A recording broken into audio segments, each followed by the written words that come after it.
안녕하세요. 저는 70대 초반의 여성으로 아들 셋을 두고 있어요. 아들 셋을 모두 출가시켰으니 며느리도 셋이죠. 저는 젊은 시절 남편을 잃고 혼자 힘으로 아들 셋을 키웠어요. 처음에는 먹고 사는 일에 바빴죠.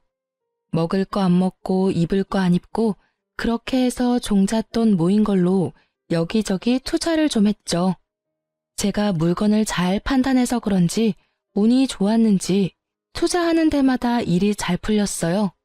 그러다 보니 지금은 꽤 많은 부동산과 현금을 가지고 있죠. 같은 환경에서 키웠지만 아들들은 지금 형편이 모두 다르답니다. 우선 첫째네는 아들이 아주 큰 회사는 아니지만 박봉은 아니어서 형편이 그럭저럭한 상태였어요. 그리고 둘째네 형편이 셋 중에 가장 어렵다고 할 수 있겠네요. 둘째는 중소기업에 다니고 있었는데 월급이 정말 쥐꼬리예요. 그나마 불행인지 다행인지 아이가 없어서 두 내외가 빠듯하게 먹고 사는 형편이었어요. 셋째네, 우리 아들 셋 중에서 가장 부유하게 사는 아들이에요. 아들 며느리가 같이 큰 고깃집을 하는데 꽤 큰 돈을 만지는 것 같더군요.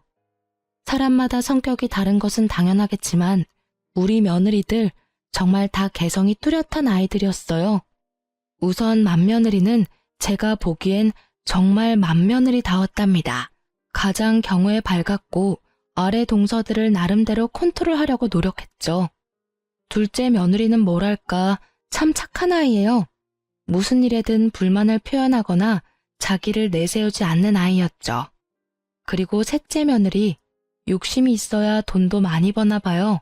아주 욕심이 많은 아이랍니다. 참, 우리 집안에 대해서 먼저 말씀드리자면 대대로 왜 이렇게 아들만 많은지 알다가도 모를 일이었어요. 저도 아들만 셋을 두었고 죽은 남편도 5 형제 중 둘째였거든요.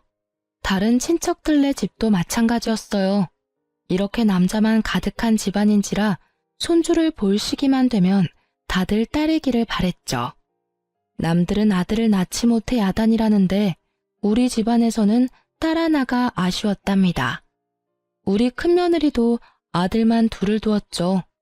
저도 손주 둘 중에 하나만이라도 손녀였으면 얼마나 좋았을까 싶었답니다. 사정이 이렇다 보니 며느리들이 참 딸 같고 예쁘기도 해서 저는 며느리들에게 그렇게 엄격한 시어머니는 아니었어요. 그저 모든 것을 며느리들이 알아서 하게 두었고 슬쩍슬쩍 하는 짓들을 보고 있는 정도였죠. 며느리들은 모두 혼자 사는 저에게 마음을 많이 써주더라고요. 그런데 그 중에서도 유난히 신경 써주는 아이는 바로 셋째였어요. 셋째는 집에 제사나 명절 등 행사가 있을 때 와서는 다른 두 며느리처럼 열심히 일에 매달리는 것이 아니라 저한테 매달리다시피 하면서 입안에 혀처럼 구는 것이었죠. 어머니, 이거 옆에 두고 하루에 하나씩 꼭 드세요. 이거 친정에서 보내주신 건데요. 어머니 연세 되시는 분들한테 아주 좋은 거래요. 여기서는 못 구하고 미국에서나 구할 수 있는 좋은 영양제예요.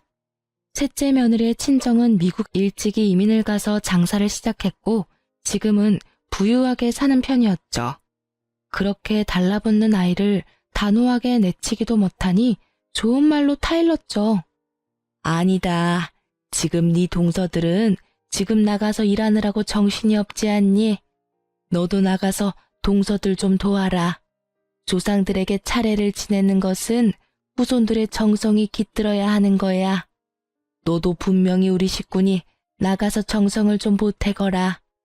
그런데 셋째 며느리는 일손을 보태는 대신 행사가 있을 때마다 두툼한 돈봉투를 가지고 왔어요.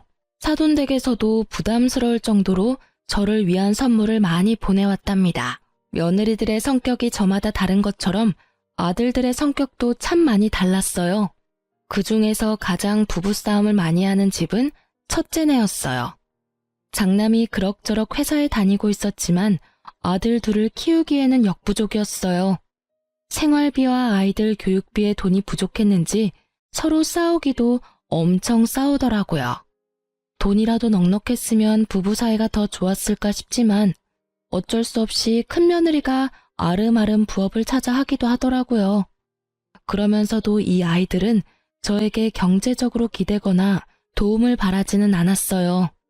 마음에도 없는 효도를 하면서 제 재산을 미리 나눠달라는 얘기도 일절하지 않았답니다. 딱한 사정을 알게 되고는 제가 몇 번이나 도와주려고 했는데 첫째라 책임감이 남다른 우리 장남이 지금은 괜찮다며 나중에 더 힘들 때 도와달라며 좋게 거절하더라고요. 첫째 애들은 많이 다투는 소리가 들리지만 반대로 둘째네는 아직 아이가 없어서 그런지 부부싸움도 한 번 안 하고 둘이 알콩달콩한 결혼 생활을 즐기더라고요. 둘째 며느리는 성격도 착하고 저에게도 참 살갑게 다가와줬죠. 자식이 없으니 둘이 벌어서 생활하기에는 부족함이 없는 형편이었죠. 그런데 문제는 막내 며느리였죠. 아주 욕심쟁이 샘쟁이였어요. 뭐든지 많이 갖고 싶어 했고 남에게 지는 것은 싫어하는 성격이었어요. 가족 행사가 있을 때마다 얌체같이 쏙 빠지면서 돈으로 퉁치려는 셋째를 보고 쟤를 어쩜 좋을까 한숨만 나오더라고요. 동서, 아버님 제삿날에 또 늦게 온다는 거야? 도대체 뭘 믿고 이렇게 집안 행사 때마다 뒤로 빠지는지 모르겠네. 혼자 빠지려고 머리 쓰지 말고 시간 맞춰 어머님 댁으로 와. 알겠지? 아유, 형님. 사업에 할 일이 얼마나 많은데요. 알바생을 쓰고 있는데도 가게가 어쩜 바쁜지 손이 모자라요. 형님 죄송하지만요. 제가 제사에 들어가는 비용은 다 댈게요. 그러니까 저 좀 빼주세요. 네? 그럼 다음에 또 연락드릴게요, 형님.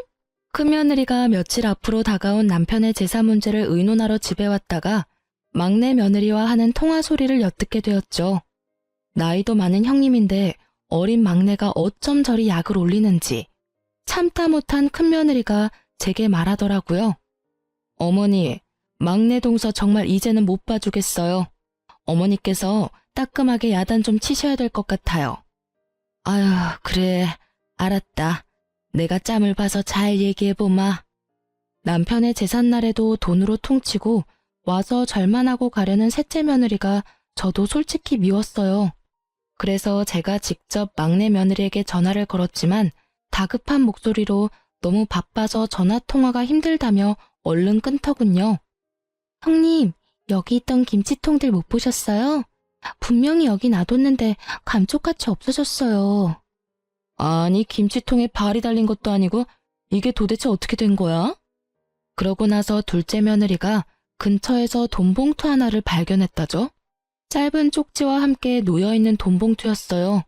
꽤 많은 액수의 돈이 들어있었고 이 돈으로 사람을 사서 김장을 다시 하라는 셋째 며느리의 또 다른 얌체짓이었죠. 작년에도 똑같은 일이 있었죠. 막내 며느리가 우리 집 김장김치가 식당에서도 인기가 많아서 김치 맛에 손님을 끄는 것도 있다며 홀라당 전부 가져가 버린 것이었죠. 작년에 이어 이런 일이 또 벌어지자 며느리들도 저도 화가 많이 났어요. 드디어 큰며느리가 당장 시댁에 안 오면 가게로 찾아가서 큰 소리 낼지도 모른다고 말하며 막내를 집으로 불러들이는 데 성공했어요. 그리고 막내를 야단치더군요. 이봐, 동서. 집안에서 벌어지는 행사는 돈으로 하는 게 아니라 사람이 하는 거야. 동서는 왜 사사건건 돈이면 뭐든지 다 된다고 생각하는 거지? 김장 담그느라 우리가 얼마나 고생했는데 그걸 홀라당 가져가 버리고. 돈봉투 말도 안 하고 숨겨놓으면 우리가 좋아할 줄 알았어? 남들이 정성 들여 담근 걸 동서가 무슨 권리로 가져가? 입이 있으면 말이라도 해봐. 막내면 더 사근사근 애살 있게 도와줘도 모자랄 판에 형님들이 고생하고 있는 거 뻔히 보이면서 입 꾹 닫고 모른 척 한다는 게 말이 돼? 아유, 형님. 화난 이유는 알겠는데 사람 사서 김장해봤는데 여기 이 집에서 담근 맛이 안 나잖아요. 식당에 김치 때문에 오는 손님들도 많거든요. 그러니까 제 사정 좀 봐주세요. 네? 옆에서 듣던 저도 기가 다 막히더라고요. 정말 그냥 넘어가기가 힘들었어요. 예, 셋째야. 김장 같이 담그는 거 한 해 두 해 된 일도 아니고 그 김치 맛을 원하면 네가 직접 와서 배울 생각을 해야지. 우리가 식구들은 많지만 다 모일 시간이 그렇게 많지 않잖니. 다 같이 모여서 사는 얘기도 하고 천천히 김치도 담그자는 얘기다. 그런데 막내만 보란 듯이 툭 빠지면 시작하기도 전에 사기가 떨어지지 않니? 네 형님 말 잘 새겨 듣고 다음부턴 김장도 직접 와서 배우고 가거라. 알겠니? 셋째는 이런 제 말에도 비용은 얼마든지 넉넉하게 될 테니 식당에서 쓸 김치까지 우리더러 담가달라는 것이었죠. 그러고는 한다는 이야기가 사람을 움직이는 것은 결국 돈이라나요? 제가 세상 일이 그렇게 돈으로만 굴러가지 않는다고 그 생각을 버리지 않으면 언젠가 발등을 찌를 수 있다고 타일렀어요. 둘째도 셋째를 야단치면서 앞으로 이런 짓을 또 한다면 동서들 사이에서 따돌림을 당할 것이라고 경고했죠. 그랬더니 셋째가 코웃음을 치더군요. 그런데 이런 며느리들끼리의 다툼이 아들들에게도 말거리가 되었나 봐요. 우리 집 사람하고 근재수 씨는 제사다 차례다 해서 그때마다 며칠씩 고생을 하는데 왜 막내 재수 씨는 그때마다 안 보이니? 똑같은 며느리인데 왜 두 사람은 죽어라 고생하고 한 사람은 보이지도 않느냔 말이다. 오죽하면 이런 말이 내 귀에까지 들어오더라. 돈 봉투 놓고 사라지거나 엄마 옆에나 딱 붙어서 아부하는 거 이제 하지 말라고. 네가 재수 씨한테 잘 말해. 그러게 말이다. 너희 지난번 설에도 집에 돈만 보내고 둘이 스키장 간 거 내가 다 안다. 우리가 비록 너처럼 많이 벌지는 못해도 집안 행사 때 쓸 돈은 낼 수 있어. 그 돈 없어서 집안 행사 못 치르지 않는다. 돈만 보내는 게 얼마나 예의 없는 짓인데 재수 씨 때문에 우리 기분이 어떻겠냐? 우리도 빠지고 싶고 놀고 싶지만 집안 행사니까 참고 하는 거야. 막내야, 어린 건 알겠지만 너도 한 집안의 가장이니까 네가 먼저 솔선수범하고 책임감 있게 행동해야 돼. 그래야 재수 씨도 보고 배우지. 아니, 제 와이프가 뭘 그리 잘못했다고 다들 왕따를 시켜요? 그렇게 그런 게 억울하면 형들도 돈 버세요. 돈 벌어서 힘들지 않게 살면 되는 거죠. 그냥 일 안 하는 것도 아니고 충분히 행사 비용 될 만한 돈은 내놓고 빠지는 거잖아요. 저희도 억울한 부분이 분명 있다고요. 각자의 사정이 있는 거잖아요. 고깃집으로 장사 잘 되는 게 얼마나 힘든 건지 아세요, 다들? 하루라도 장사 안 하면 주변 상권에 밀리기 일쑤라고요. 물 들어올 때 노져야 되는데 지금이 물 들어올 때라 절대 빠질 수 없어요. 저흰 형님들과는 다르게 하루하루가 바쁘다고요. 위에 아들 둘도 셋째 아들의 이런 말에 어이가 없는 모양이더군요. 저 역시 평상시에 아이들의 다툼에 그다지 끼어드는 편이 아니었고 셋째 아들에게 제 생각을 이야기해봤자 별 소용이 없겠다는 생각에 그냥 듣고만 있었어요. 그리고 답답해서 잠시 현관문 밖으로 나갔다가 앞집 손녀딸을 보게 되었죠.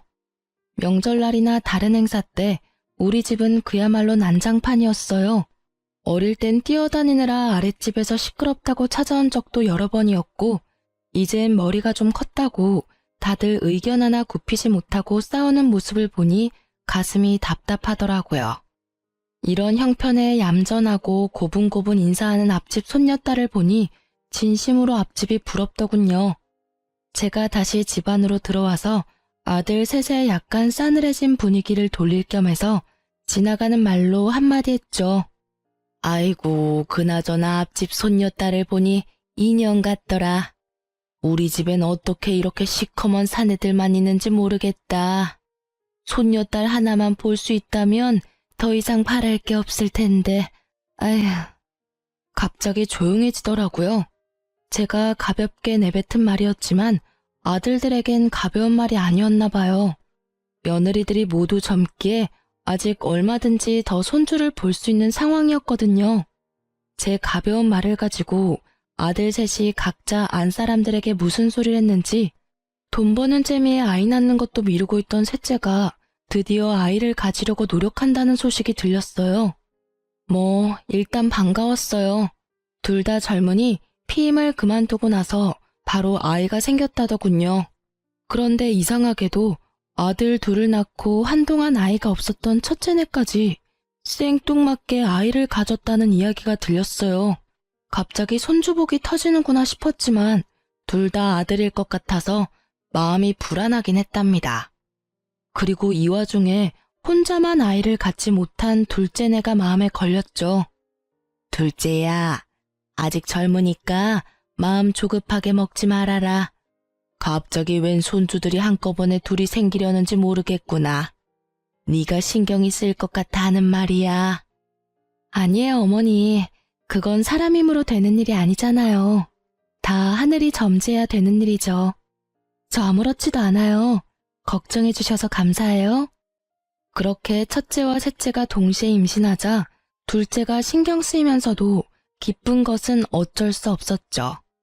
특히 돈 버는 일에만 신경을 쓰면서 아이 낳는 일을 피하고 있었던 막내네가 아이를 가졌다는 것이 정말 의외였어요.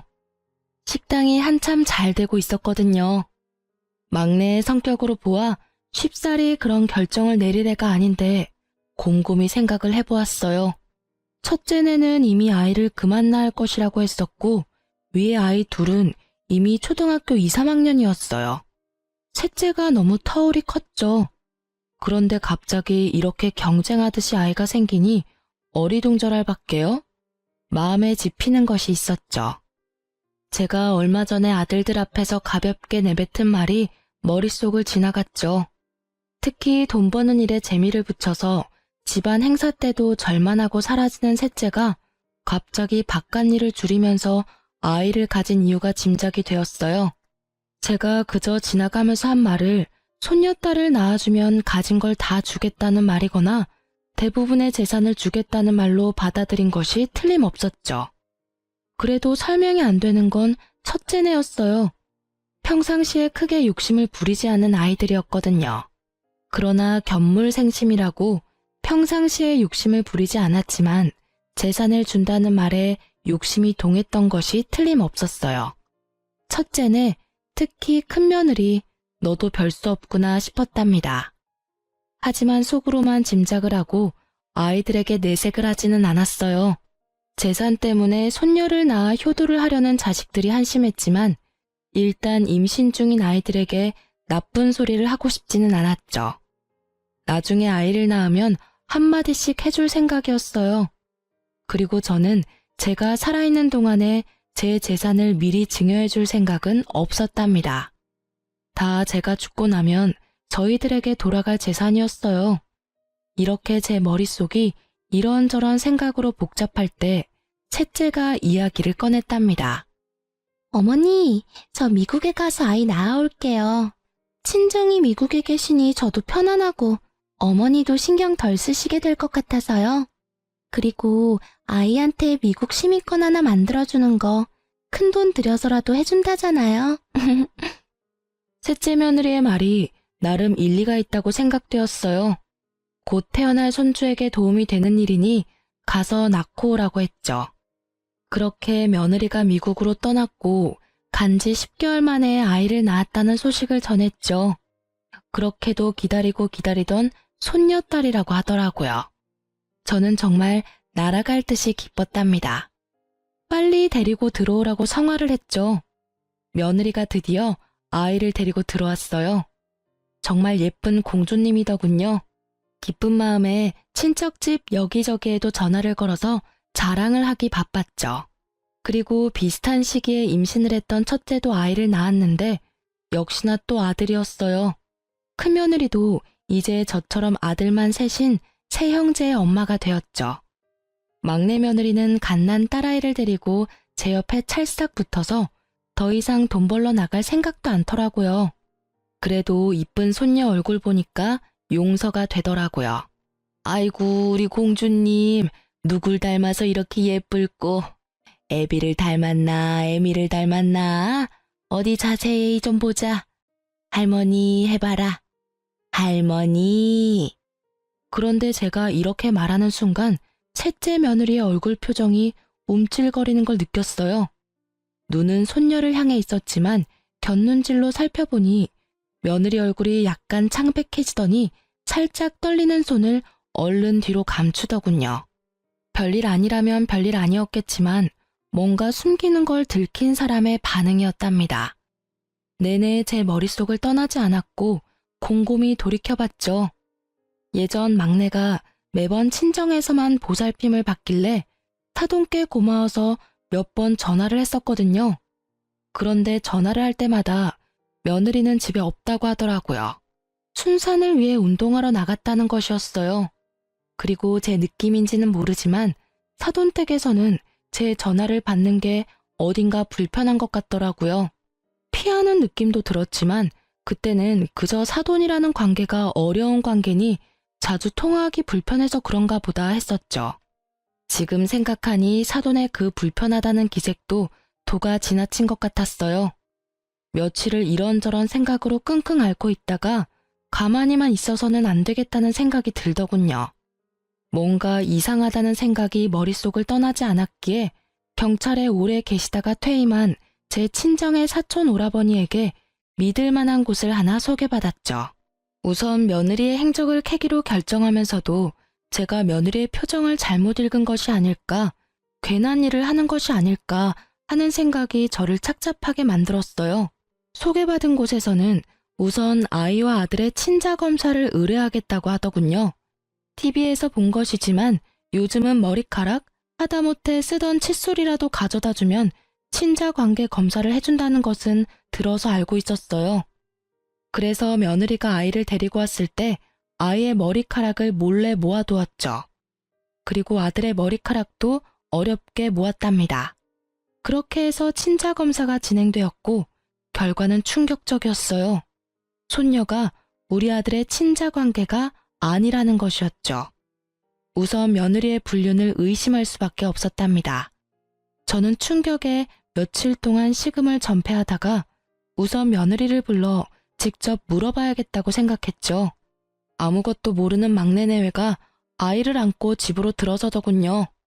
그런 셋째 앞에 제가 그 검사의 결과지를 내밀었죠. 막내 며느리의 얼굴이 파랗게 질리면서 서 있을 힘도 없는지 그대로 주저앉아 버렸죠. 도대체 왜 이런 일을 저지른 거냐? 막내 너 솔직히 물어보거라. 저 아이가 네가 밖에서 딴짓을 해서 낳은 아이가 맞느냔 말이야. 아들, 너 왜 놀라지 않는 거니? 설마 너도 알고 있는 사실이니? 빨리 말해보거라. 우리 핏줄도 아닌 아이를 왜 네가 키워주려 했냐는 말이다. 어머니, 저 다른 남자 만난 적 없어요. 그 점에선 저 결백해요. 어머니, 그것만은 믿어주세요. 그러면서 털어놓는 며느리의 얘기를 듣고는 더욱 놀라고 말았어요.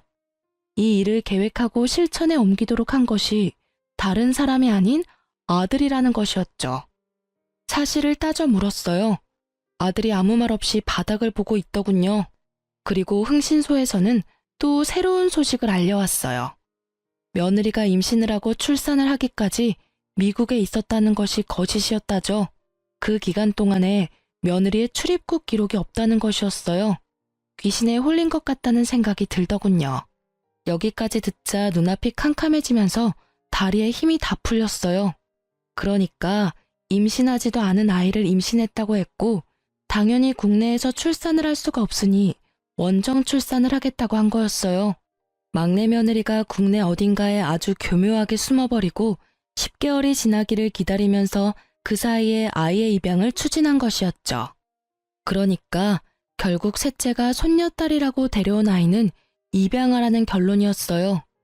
결국 제가 지나가면서 한 말을 가지고 저희들끼리 오해를 해서 빚어진 참담한 효도 경쟁의 결과였죠. 그러고 보니 비슷한 시기에 맏며느리가 위에 두 아이와 터울도 있는데 갑자기 또 아이를 가졌다는 것도 이상했죠. 과연 우연의 일치일까요? 맏며느리를 우선 불러서 물어보았죠. 저희는 이제 아이를 그만 낳으려고 애들 아빠가 단산 수술을 했었어요. 그런데 갑자기 아이가 생겼어요, 어머니. 이상하긴 했지만 이미 생긴 아이를 어떻게 하겠어요? 이 말도 듣기에 따라서는 며느리가 딴짓을 했구나 싶기도 한 말이었어요. 하지만 이 말을 전혀 아무렇지도 않게 하는 큰며느리에게서 한치의 의심도 느낄 수가 없었죠. 그래서 소개받은 사람들에게 큰아들 내외에 대해서도 조사를 부탁했어요. 그런데 흥신소 사람들은 큰아들과 며느리 둘 다 일상에서 전혀 벗어나지 않고 있다더군요. 저는 이번에 큰아들을 따로 불렀어요. 큰아들은 이 우연과 관련이 있을 것 같았거든요. 엄마, 그게 있잖아요. 제가 집사람하고 상의 없이 단산 수술을 한 것을 풀어버렸어요. 그래도 아들이나 딸이나 반반 가능성은 있는 거잖아요. 그래서 50% 확률에 기대본 거예요, 엄마. 잘못했어요. 엄마, 제가 진짜 잘못했어요. 이 말을 듣고 저는 정말 큰아들이 한심해서 한숨이 저절로 나왔답니다. 아이는 부부가 합의해서 낳는 거지 어떻게 한쪽이 일방적으로 아이를 갖게 한다더냐. 막내만큼 나쁜 방법을 쓴 것은 아니지만 너도 결국은 똑같구나. 상속될 재산을 바라고 내가 원하는 것을 해주려 한 거였어. 셋째가 욕심이 많다는 것은 알았지만 믿었던 네가 그럴 줄은 정말 몰랐구나. 큰아들이 고개를 떨구고 눈물까지 떨구더군요. 본인의 잘못을 인정하는 것으로 보였죠. 몇 번을 더 제게 잘못했다고 빌더군요. 그런데 큰애네 집에서 그 이후에 난리가 벌어졌다죠. 큰며느리가 짐을 싸서 갓난아이만 두고 친정으로 가버렸다는 것이었어요. 어떻게 나하고 의논도 없이 풀어버려요? 자식 하나 키우는 게 화분 하나 들여놓는 것 같이 생각되는 모양인데 어디 당신 혼자 아이들 한번 키워봐요. 나는 이제 모르겠으니까. 지금 처지가 그냥 그렇고 그래서 답답한 마음에 그랬어. 엄마한테도 말했지만 아들, 딸 확률은 반반이잖아. 그래서 그 확률에 좀 기대본 거였다고. 제발 이러지 말고 집으로 가자. 응? 확률? 아이가 무슨 로또인 줄 알아요? 지금 우리 처지로 있는 아이 둘도 키우기 빠듯한 거 알잖아요. 가뜩이나 이제부터 돈이 많이 들어갈 시기인데 아이가 하나 더 생겼으니 당신이 알아서 해요. 아무튼 당신이 벌인 일이니까 알아서 책임지겠죠. 딸 키우는 것보다는 아들이 돈은 덜 들잖아. 그리고 낳아놓으면 어떻게든 자라기 마련이라고. 이 말 같지 않은 말에 드디어 베개가 날아들었다지요. 도저히 말도 못 알아듣고 사태의 본질을 알지 못하는 아들에게 며느리가 단단히 화가 난 것이었죠. 아들이 몇 번을 더 가서 싹싹 빌었고 결국 일주일 뒤에 며느리를 데리고 오는데 성공했어요. 아들 복이 터진 집안에 하나 더 생겼다고 크게 다를 것도 없어요. 당신이 쓸데없는 욕심을 부린 데에 너무 화가 나서 이대로 헤어져 버릴까 생각도 했지만 아이들 생각해서 그냥 넘기기로 했어요. 그 대신 회사 끝나면 밤에 나가서 대리운전이라도 뛰어요. 둘도 힘든데 셋을 키우려면 지금 이대로는 절대 안 돼요. 당신이 저지른 일이니 그렇게 해서라도 책임을 져요. 큰아들이 그렇게 하겠다고 넙죽 엎드렸다는 것이었어요. 큰며느리가 오해를 불러일으킬 만한 제 말에 아들이 견물생심의 욕심을 부렸다는 것을 이해했던 모양이더라고요. 이렇게 손주들을 둘러싸고 집안이 온통 북적북적할 때 이 일에 대하여 참견하지 못하고 조용히 있는 사람들이 있었어요. 바로 둘째 아들 내외였죠. 그런데 이 손주 파동이 시작될 무렵에 둘째네가 저한테 와서 한 이야기가 있었어요. 그때 둘째 아들과 며느리가 하는 말에 저는 한 번 더 놀랐고 가엾어서 눈물을 흘렸답니다. 어머니, 제가 아이를 못 갖는데요. 이 사람한테는 문제가 없고요. 그래서 저희가 입양을 하려고 해요. 집안에 하도 아들만 많으니 예쁜 딸을 입양하려고요.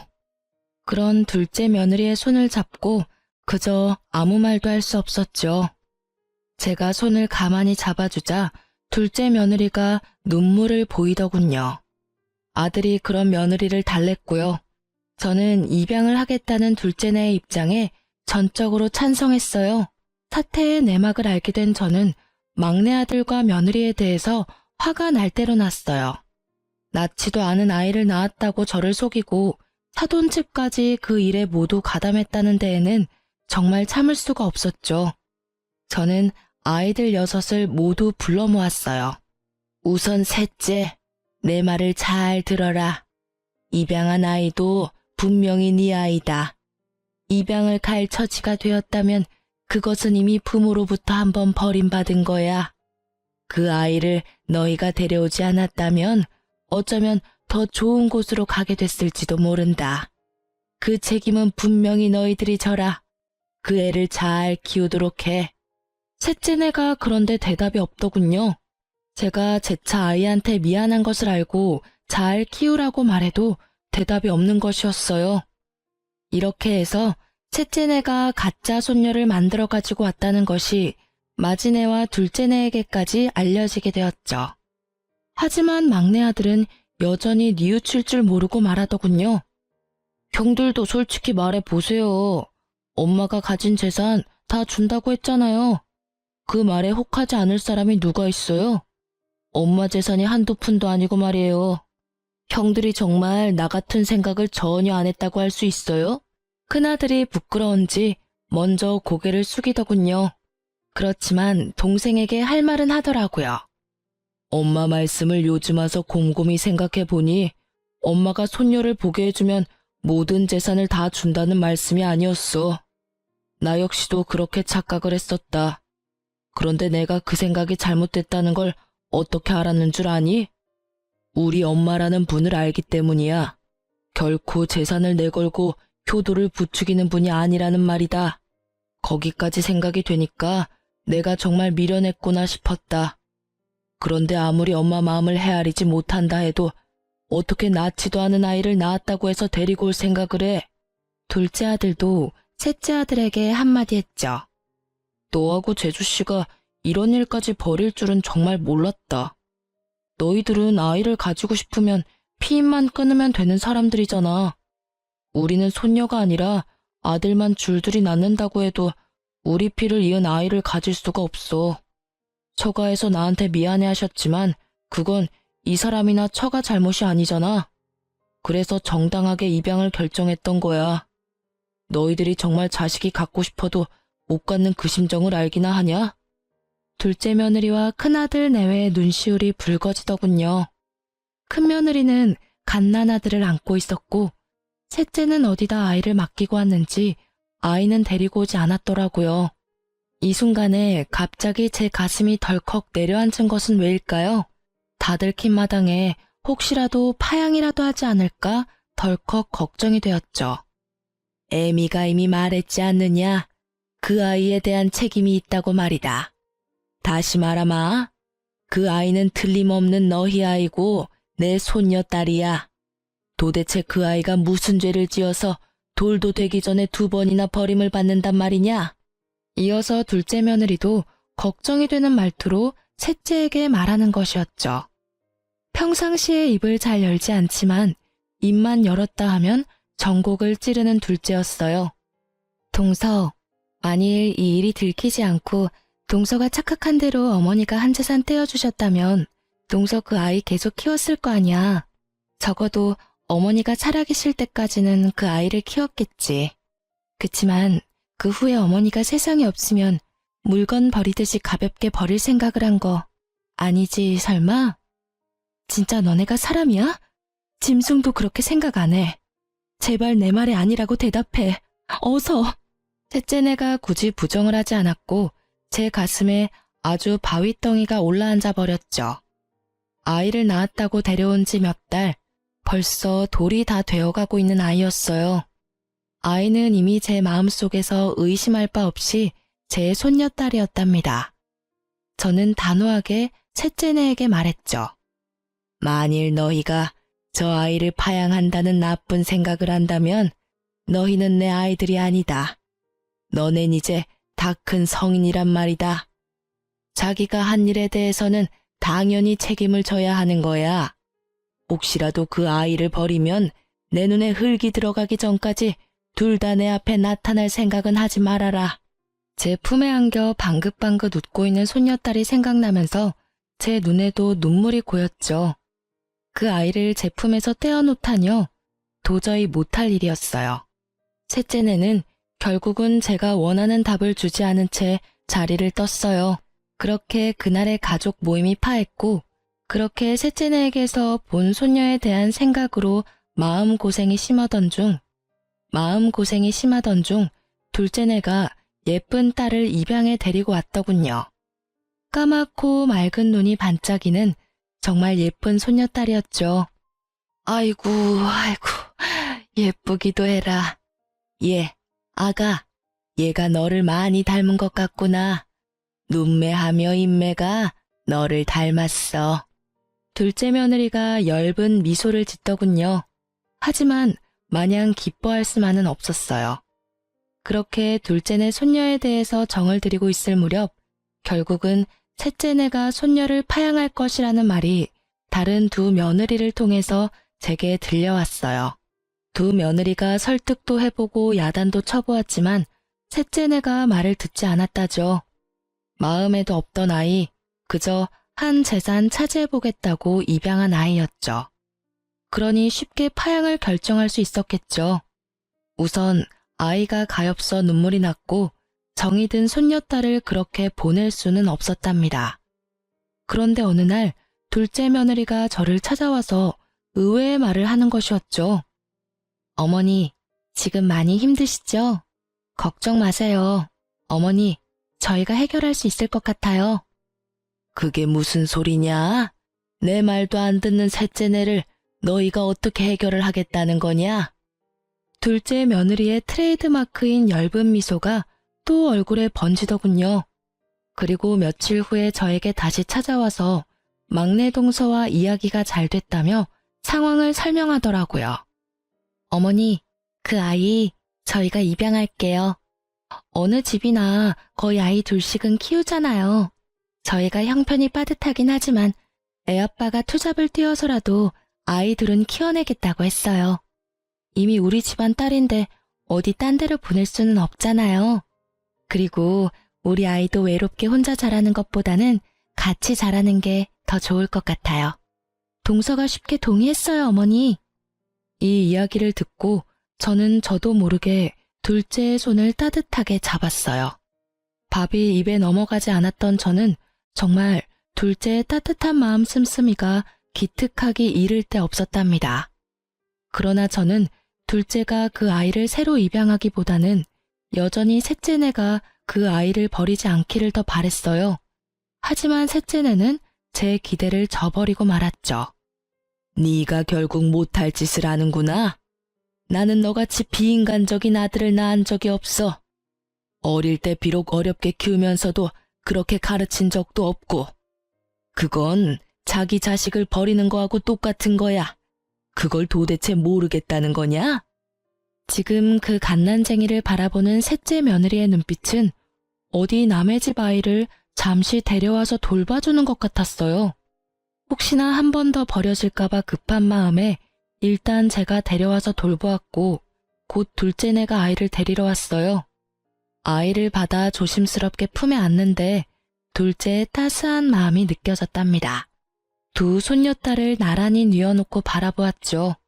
하마터면 버려질 뻔했던 셋째네 아이가 다시 우리 집 아이가 된 것이 너무나 다행이었고 둘째네에 대한 고마움에 마음이 울컥하더군요. 너무나 기가 막히게도 아이를 낳을 수 없는 둘째에게 갑자기 아이가 둘씩이나 생긴 거였어요. 그것도 우리 집안에서 눈 씻고 찾아볼래도 없는 예쁜 딸이 말이에요. 저는 경고한 대로 정말 셋째네를 집안에 들이지 않았어요. 막내가 철없이 저한테 전화를 해서 따지더군요. 엄마, 아이를 입양했다가 파양하는 것은 부모의 자유잖아요. 그것 때문에 우리한테 문도 열어주시지 않는 건 엄마가 너무 하시는 거예요. 자유? 자유라고? 피치 못할 이유로 파양을 하는 경우도 물론 있을 수 있지. 하지만 너희들은 적어도 입양을 할 때부터 그 이유가 순수하지 않았다. 그저 내가 가진 재산을 물려받을 도구로 그 아이를 선택했던 거 아니냐? 그리고 파양을 하려는 이유도 피치 못한 게 아니야. 이런 것도 너희들은 자유라고 하는 거냐? 그건 자유가 아니라 한 아이의 인생을 마구 쥐고 흔드는 짐승 같은 짓이라고 하는 거야. 결국 서류까지 다 정리가 되어서 아이가 정식으로 둘째네 아이가 되었답니다. 고맙다. 네가 우리 집안의 소원을 풀어주었구나. 정말 미안하고 고맙다, 아가. 제 평생에 아이는 없을 줄 알았는데 하나가 생기니 하나가 또 생기네요. 이 아이 둘은 제 가슴으로 낳은 아이예요. 잘 키울게요, 어머니. 제가 계속 셋째네를 외면하며 안 보려 하니까 셋째 아들이 별 희한한 말을 입에 담더군요. 제가 죽고 나서 두 형에게만 상속이 된다면 소송을 불사할 거라고 말이죠. 저는 이 말에 셋째 아들에 대해서 정말 머리끝까지 화가 치밀었답니다. 세상 일이라는 것이 참 희한하다는 생각이 들더군요. 집안에서 그토록 보고 싶어 하던 손녀딸을 아이를 낳을 수 없는 둘째가 둘이나 안겨준 셈이 되었으니 말이에요. 아이를 낳을 수 없다는 진단을 받았을 때 그 여린 것의 마음이 어땠을지 짐작이 가더군요. 세네에서 늦게 본 아들과 입양한 손녀 둘. 이 아이들이 무럭무럭 자랐어요. 큰아들은 정말 대리운전까지 하면서 셋이나 되어버린 아이들을 키우려 무단히 노력하고 있죠. 그리고 둘째네, 아이 둘을 키울 형편이 아니었어요. 며느리도 직장을 알아보아 취직을 했답니다. 아이 둘은 저와 큰며느리가 돌아가며 봐주었어요. 저는 그런 둘째에게 제가 가지고 있는 현금의 일부를 증여해 주었답니다. 큰아들네에게도 조금씩 도움을 주고 있어요. 둘째네는 자신들의 힘으로 키워보겠다고 했지만 저는 어릴 때 엄마가 같이 있어주는 것이 아이들을 위해서 더 좋을 거라고 판단했어요. 그래서 직장에 나가지 말고 아이들에게만 신경을 쓰라고 굳이 아이들의 양육비로 돈을 주었죠. 그런데 그렇게 잘 나간다던 셋째 아들의 사업이 갑자기 전 세계적으로 유행한 감염성 질병 때문에 된소리를 맞았다는 말이 들리더군요.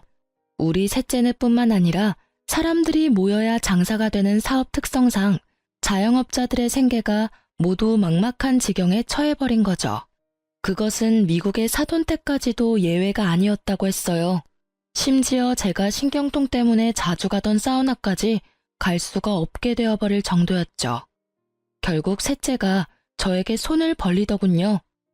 큰 잘못을 저질렀지만 그래도 자식이라고 제 마음이 왜 흔들리지 않았겠어요. 하지만 여러 번 고심한 끝에 저는 셋째의 부탁을 들어주지 않기로 결정했어요. 아직 손녀딸 문제에 대해서 잘못했다는 기색이 없는 아이들이었죠. 그런 아이들에게 자신들의 노력도 없이 뭔가 생기는 것이 그 아이들을 위해서도 좋지 않다는 생각이 들더군요. 막내가 여러 번 도움을 청했지만 저는 식당 문을 닫고 나중에 포장마차부터 다시 시작하는 것까지 각오하라고 했어요. 그렇게 스스로의 힘으로 다시 일으켜보라고 했죠.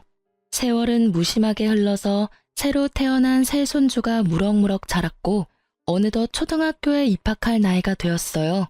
저도 이제는 팔순을 바라보는 노인네가 되었죠. 자식을 포기한다는 일, 참 어려운 일이더군요. 셋째네를 그렇게 내치고 저는 참 많이 울었어요. 여전히 제 재산에 대해서 소송이니 뭐니 하는 말을 입에 담고 있지만 그래도 저는 그 아이들이 우선 잘못을 뉘우치고 사업을 자신들의 힘으로 다시 일으키기를 바라고 있어요. 지금까지 제 아들 일이라 정말 창피하지만 가짜 손녀를 만들어서 원정 출산으로 꾸민 철없는 셋째 아들네 이야기를 들려드렸어요. 그리고 정말 기가 막히게도 이 이야기는 또한 아이를 낳을 수 없는 며느리가 손녀를 둘이나 안겨준 제게는 참 뭉클한 사연이랍니다. 여러분도 오늘 하루 따뜻한 하루 되시길 바랍니다. 긴 글 읽어주셔서 감사합니다.